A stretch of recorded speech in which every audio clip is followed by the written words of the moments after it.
In this tutorial we'll look at the main edit functions, and those can be found under the Edit tab here on the dashboard.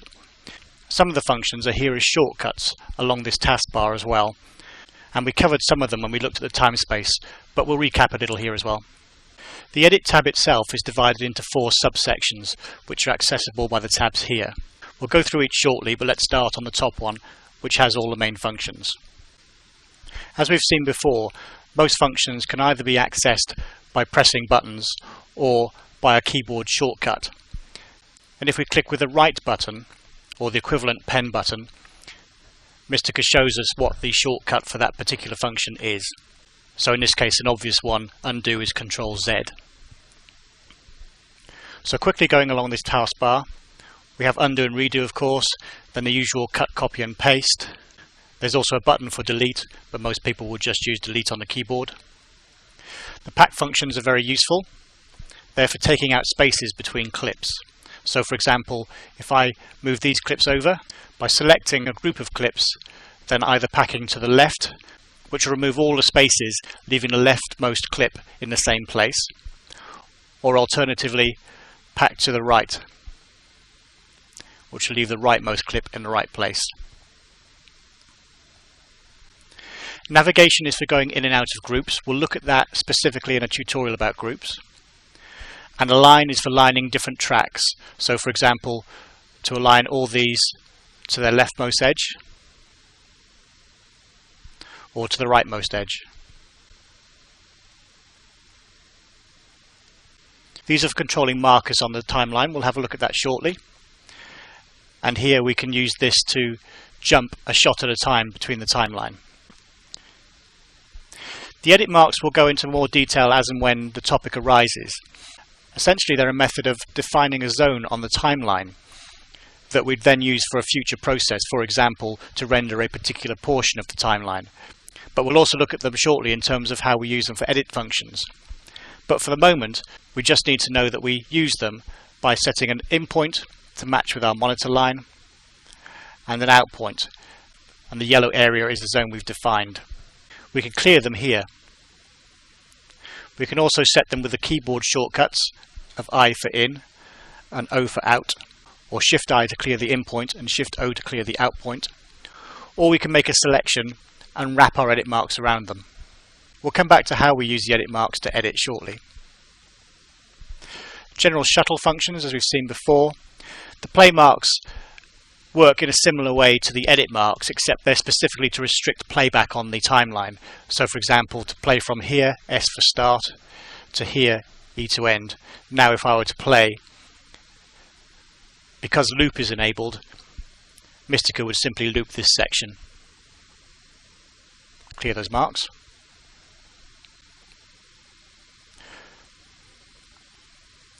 So looking to the main functions on this panel, let's go through them. The first we see is the real time code. This number relates to the origin, if you like, of the time code on our reel, and it's this number here. It's the base number. So it's on 0 by default. If we want to change it, we can click on it and type on it, or just drag the number up. So you can see now my reel starts at 10 hours and my cursor is reacting to the 10-hour start. One note about any box within Mistika in which you type: always end with an enter or an escape. Otherwise you might find that when you're typing keyboard shortcuts later on, they're actually entering into that box and not performing the function you expect. We can select parts of the timeline based on the position of this cursor. So for example, select above, you can see this one's selected, select below, etc. The track drop-down box gives us some options to work with the number of tracks within the timeline. I could go track, insert track, and it's inserting another above here. Note that insert and remove track are only relevant where there are clips on the tracks above or below where the cursor is. Track lock and track solo are complementary to each other. Track lock is the same as clicking the button on the end of the track here, and that will lock the entire track. So that particular track can't be disturbed. Track solo, on the other hand, is a complement of that. So if I click track solo where the cursor is, every other track becomes locked, except the one that I selected.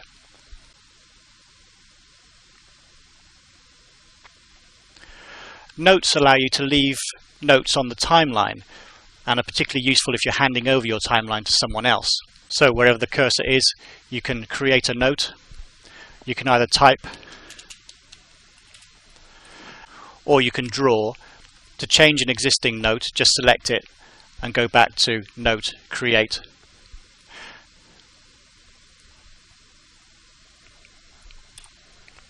The notes stay with the timeline, so it's quite good for passing information to other operators. Then under Notes, obviously, you can delete your last stroke, the current note, or all notes. Group layers we'll come back to. That's to do with groups, and we'll have a special tutorial about that. And that also goes for group and ungroup, they're both related. Likewise, time warp. We'll have a specific look at how we change the time of clips and speed them up and slow them down. Reverse is pretty self-evident, it just makes the clip go backwards. So if we select a clip and press reverse, we can see we get a little reverse icon on it, so we know that it's going backwards. To get rid of reverse, reverse, reverse. Split, similar to razor, is a method of cutting a clip in half, and it cuts along this line that I'm dragging up and down with the right mouse button. So pressing split will make two parts of that instance. Of course, it's a soft edit, so you can extend the heads and tails either way. Join will join any two instances that were once upon a time connected, i.e. they were originally from the same thing. So for example, I could join those two back together, but I couldn't join those two together because they're never actually related, they're completely different bits of media. AV break and AV combine, we'll have a look at that when we look at how we handle audio on the timeline, but essentially it's to split audio from a clip so that we can handle it separately, for example to sync it differently. Stereo break and recover stereo. If these clips were 3D clips and so had a left eye and a right eye embedded in the same clip, then pressing stereo break would create two clips, one dedicated to the left and one dedicated to the right. Likewise, recover stereo will put them back into a single clip if they were once upon a time related together. Lock and unlock, or shortcut keys L and Shift L, they allow you to lock any individual clip. Previously we were locking a whole track. We can also lock just an individual clip, and when we do, it gets a padlock. So we can see that now that clip can't be moved. And again, Shift L to unlock. Hide and reveal, just temporarily. If we want a clip to have no effect on the output at all, we can just hide it. The active section here is related to what method we use to cut clips and other editing functions. So for example, we could use this in association with the razor function.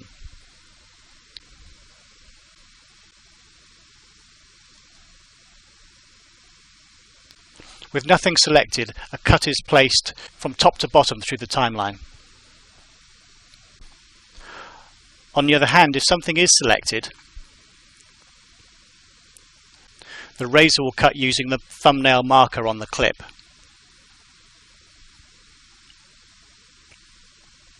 That's because we have the active set in its default position, which is on selected clips. If we put it onto the monitor, the cut would happen along the monitor line.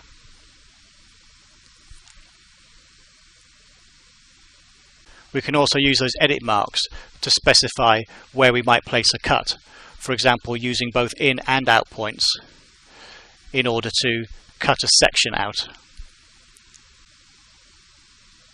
We'll just clear those away. And in fact, let's just press J for join to join those bits of media back up.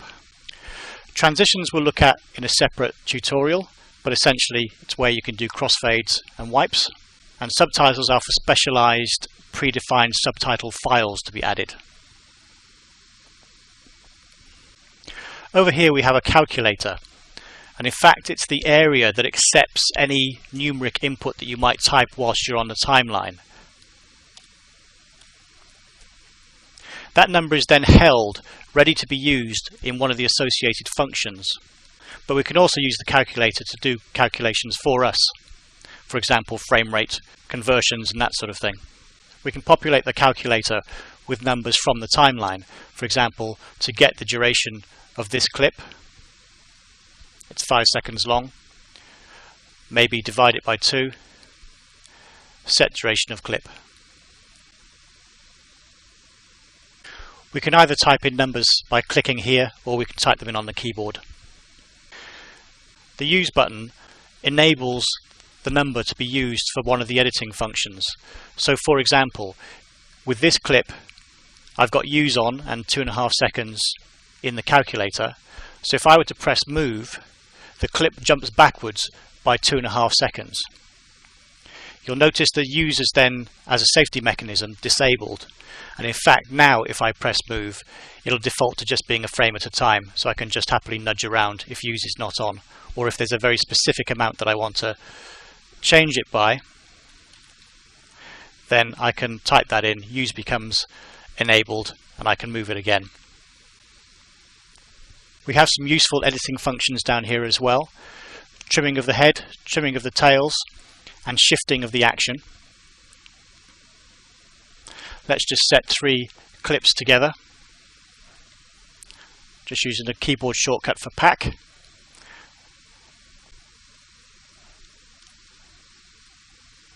Okay, 4 clips. So with this clip selected and Use not enabled, then I can trim head by a frame at a time just by clicking. Same with the tail.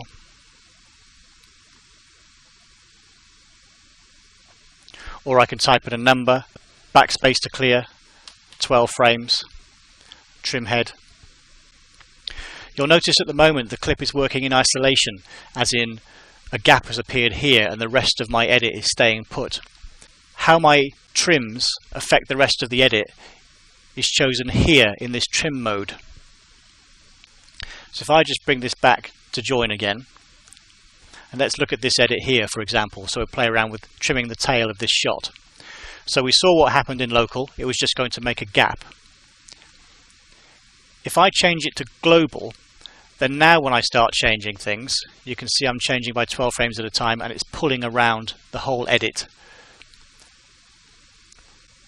The shift function allows us to keep the same in and out points on the timeline, but to change which bit of the clip we cut to. So for example, if I drag down with the right button just to see the encode here, as we can see, every time I press the shift button, the in point to the source clip is changing backwards and forwards, but the in and out points on the master timeline are not changing. The clone function does exactly what you'd expect. It makes multiple copies of the same shot or effect. If you just want one, then Alt and drag will give you that. But if you want multiple copies, then you can type a number into here and hit clone. It'll warn you, do you really want to do that? Yes. Now it'll appear to have done nothing. In fact, there are 5 instances sat on top of each other. The quickest way to reveal them is to lasso to select, because that will select everything that's underneath, and then use the pack function. And there are 5 copies. Note that it's 5 copies plus the original. User marks just allow us to put a green marker on the timeline. So for example, I might put a mark here to remind myself to do something for that particular shot. Of course, I could also use notes. The markers can be moved around, and also they're quite handy because you can also jump between them using this function here. So this will jump the cursor between those marks. And you can clear a mark by selecting it on its little arrow down here and hitting clear, or you clear all your marks. Global copy and pasting cuts, copies and pastes entire sections of the timeline that are defined by the edit marks. So for example, I'll duplicate this, add an in point here, an out point here, and go global cut. And you can see it's taken a big chunk out of the timeline. Likewise, global paste. Paste on top so it'll find the highest clear track to place the global copy buffer into. And there's the section that we cut.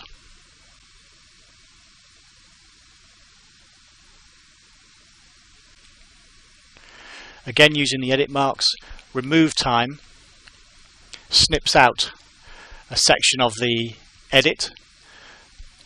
So to make it clear, let's make this shot really short and this shot really short and remove time. And you can see that the rest of the edit is pulled up to account for the missing time. Likewise, we could also insert time. So this would insert time into this point here, which effectively means it will place a cut here and move this shot up to here and push everything down accordingly. So insert time. There are also some macros here that have some useful predefined functions.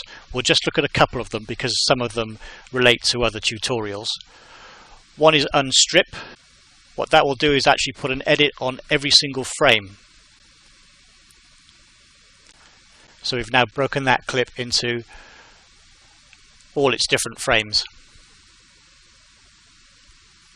which sometimes is useful. Again, J for join, we'll undo that.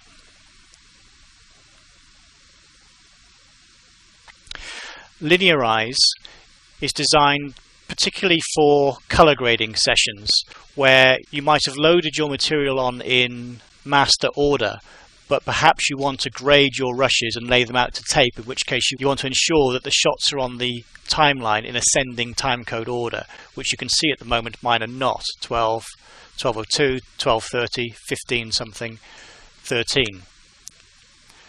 So by pressing macro and linearize, the shots will be reordered to make sure they're in ascending timecode order.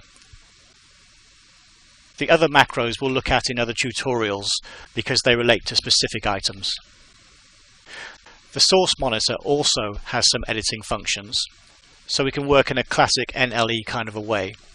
So go to source monitor and then media browser, which on a dual GUI will be on your right hand side. So for example, you could go and pick a shot and specify the in and out points that I'm looking for. So in here, out there, and then using these functions I can decide how that segment gets applied to the timeline. So using this function, as you can see, it's going to insert the shot here, placing a cut in this shot and pushing everything down. It might look like the whole timeline got pushed leftwards. Actually, it was just the view jumping. The start of the edits was in the same place. Alternatively, I could add the shot on the track above, or I could do a direct replacement. In other words, overwrite the material that's there. If you happen to have edit marks open at the time that you do these inserts, you'll see a different piece of behavior known as 4-point editing.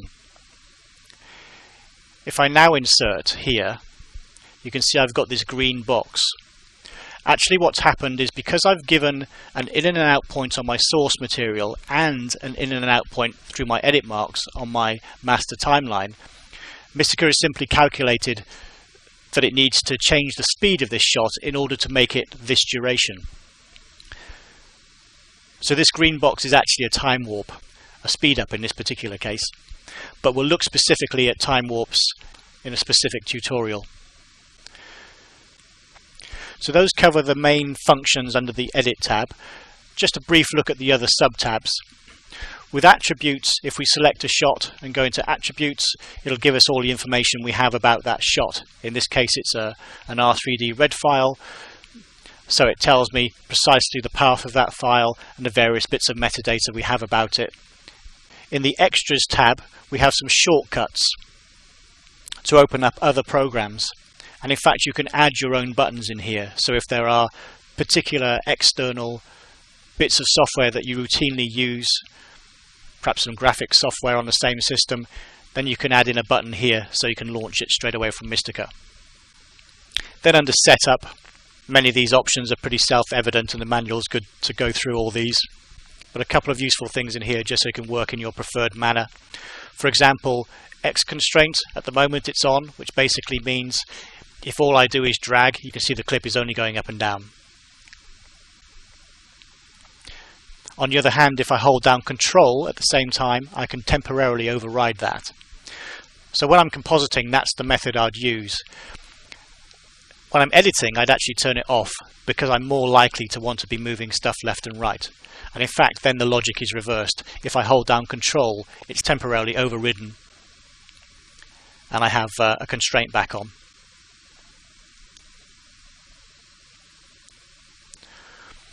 Auto snap is probably quite useful for many people. As you'd expect, it just controls precise placement of a clip. So for example, it doesn't allow a partial overlap.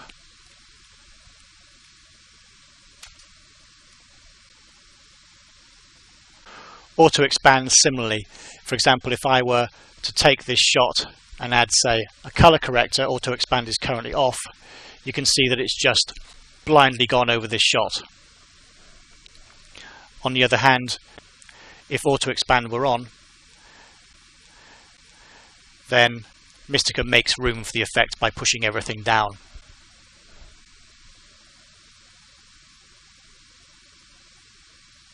Another useful function here is the default play speed, which of course is normally on ×1. But you can also put it onto a different number, for example if you want to scan through something to check it. But the manual is the best place to find the full descriptions of all these functions. So that covers most of the basic functions for editing, and the following tutorials will look at some specific areas.